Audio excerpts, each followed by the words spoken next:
Dr. Seuss's Sleep Book. This book is to be read in bed. Dr. Seuss's Sleep Book, Random House, New York. The news just came in from the county of Keck that a very small bug by the name of Van Vleck is yawning so wide you can see down his neck. This may not seem very important, I know, but it is, so I'm bothering telling you so. A yawn is quite catching, you see, like a cough. It just takes one yawn to start other yawns off. Now the news has come in that some friends of Van Vleck's are yawning so wide you can see down their necks. At this moment, right now, under 7 more noses, great yawns are in blossom. They're blooming like roses. The yawn of that one little bug is still spreading. According to latest reports, it is heading across the wide fields, through the sleepy night air, across the whole country toward every whichwhere. And people are gradually starting to say, I feel rather drowsy. I've had quite a day. Creatures are starting to think about rest. 2 bifferbaum birds are now building their nest. They do it each night, and quite often I wonder how they do this big job without making a blunder. But that is their problem, not yours and not mine. The point is they're going to bed, and that's fine.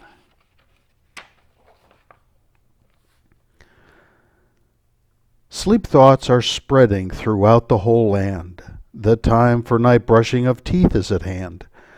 Up at Herkheimer Falls, where the great river rushes and crashes down crags in great gargling gushes, the Herkheimer sisters are using their brushes.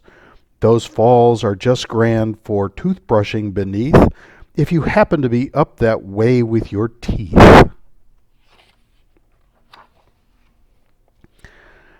The news just came in from the castle of Krupp that the lights are all out and the drawbridge is up.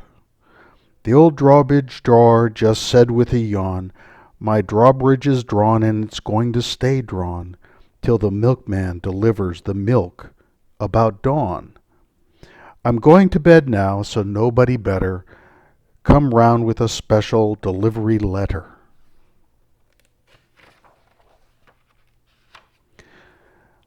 The number of sleepers is steadily growing.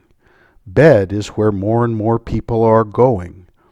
Up in Culpeper Springs, in the Stilt Walkers' Hall, the Stilt Walker stilts are all stacked on the wall. The Stilt Walkers have called it a day. They're all tuckered out and they're snoozing away. This is very big news. It's important to know, and that's why I'm bothering telling you so. Way out west, in the town of Merced, the Hinklehorn Honking Club just went to bed. Every horn has been quietly hung on a hook for the night in its own private Hinklehorn nook. All this long happy day they've been honking about, and the Hinklehorn honkers have honked themselves out. But they'll wake up quite fresh in the morning, and then they'll start right in Hinklehorn honking again. Everywhere, creatures are falling asleep. The collapsible frink just collapsed in a heap, and by adding the frink to the others before, I am able to give you the Who's Asleep score. Right now, 40,404 creatures are happily, deeply in slumber. I think that you'll agree that's a whopping fine number. Counting up sleepers, just how do we do it? Really quite simple. There's nothing much to it. We find out how many, we learn the amount by an audio-teleo-tallio count. On the Rome, halfway between Reno and Rome, we have a machine in a plexiglass dome, which listens and looks into everyone's home. And whenever it sees a new sleeper go flop, it jiggles and lets a new biggle ball drop. Our chap counts these balls as they plop in a cup, and that's how we know who's down and who's up. Do you talk in your sleep? It's a wonderful sport. I have some news of this sport to report. The world champion sleep talkers Joe and Mo Redzoff have just gone to sleep and they're talking their heads off.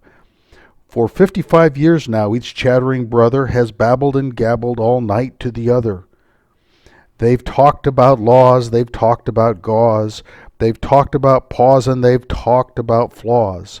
They've talked quite a lot about old Santa Claus. And the reason I'm telling you this is because you should take up this sport. It's fine for the jaws. Do you walk in your sleep? I just had a report of some interesting news of this popular sport. Near Finnegan Fen, there's a sleepwalking group which not only walks, but it walks a la hoop. Every night they go miles. Why they walk to such length? They have to keep eating to keep up their strength. So every so often one puts down his hoop, stops hooping and does some quick snooping for soup. That's why they are known as the Hoop Soup Snoop Group. Sleepwalking too are the curious crandles who sleepwalk on hills with assorted sized candles. The crandles walk nightly in slumbering peace in spite of slight burns from hot dripping grease.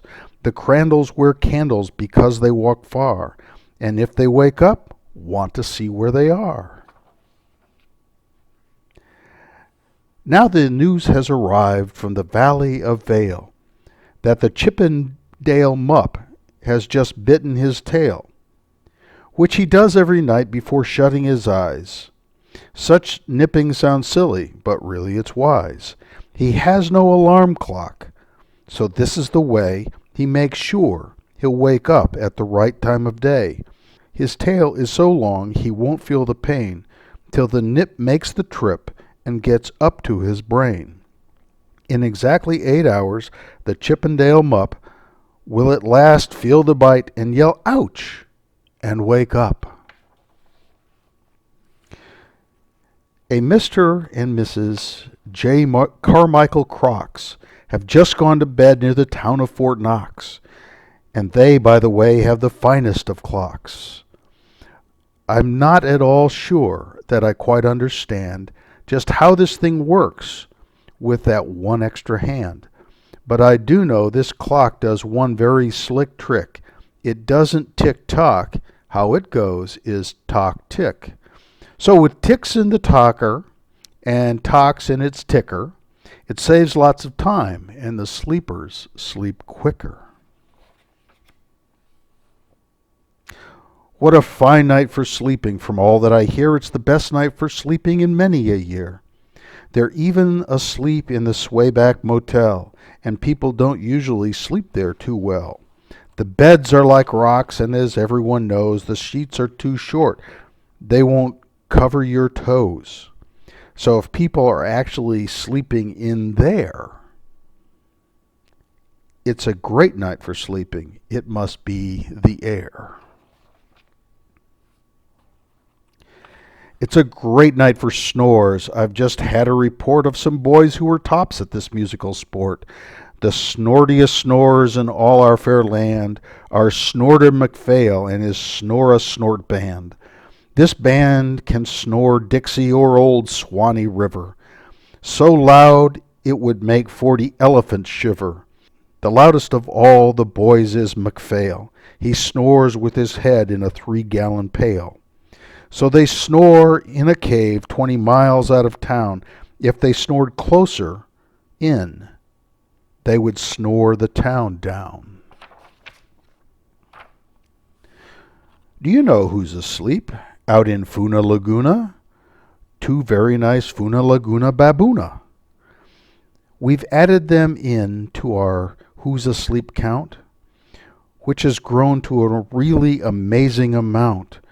Exactly 8,808 creatures are sleeping now. Isn't that great? A Jed is in bed, and the bed of a Jed is the softest of beds in the world, it is said. He makes it from pom-poms he grows on his head, and is asleep right now on the softest of fluff, completely exhausted from growing the stuff. The news has come in from the district of Doft. Too oft are asleep, and they're sleeping aloft. And how are they able to sleep off the ground? I'll tell you, I weighed one last week, and I found that an oft is so light he weighs minus 1 pound. A moose is asleep. He is dreaming of moose drinks. A goose is asleep. He is dreaming of goose drinks. That is well and good when a moose dreams of moose juice, and nothing goes wrong when a goose dreams of goose juice. But it isn't too good when a moose and a goose start dreaming they're drinking the other one's juice. Moose juice, not goose juice, is juice for a moose, and goose juice, not moose juice, is juice for a goose. So when goose gets a mouthful of juices of mooses, and moose gets a mouthful of juices of gooses, they always fall out of their bed screaming screams. So I'm warning you now, never drink in your dreams. Speaking of dreaming, I think you should note that the Bumbletub Club is now dreaming afloat. Every night they go dreaming down Bumbletub Creek, except for one night every third or fourth week when they stop for repairs because their Bumbletubs leak. But tonight they're afloat, full of dreams, full of bliss, and that's why I'm bothering telling you this. At a fork in the road at the Vale of Vavode, 5 foot-weary salesmen have laid down their load. All day they've raced round in the heat at top speeds, unsuccessfully trying to sell zizzerzu seeds, which nobody wants because nobody needs. Tomorrow will come and they'll go back to their chore. They'll start on the road zizzer-zoofing once more, but tonight they've forgotten their feet are so sore. And that's what the wonderful nighttime is for. Everywhere creatures have shut off their voices. They've all gone to bed in the bed of their choices. They're sleeping in bushes, they're sleeping in crannies, some on their stomachs and some on their fannies. They're peacefully sleeping in comfortable holes, some even on soft tufted barbershop poles. The number of sleepers is now past the millions. The number of sleepers is now in the billions. They're sleeping on steps and on strings and on floors, in mailboxes, ships, and the keyholes of doors. Every worm on a fishhook is safe for the night. Every fish in the sea is too sleepy to bite. Every whale in the ocean has turned off his spout. Every light between here and Farfoodle is out. And now, adding things up, we are way past the billions. Our Who's Asleep score is now up in the zillions. 99 zillion, 9 trillion and 2 creatures are sleeping. So, how about you? When you put out your light, then the number will be 99 zillion, 9 trillion and 3. Good night.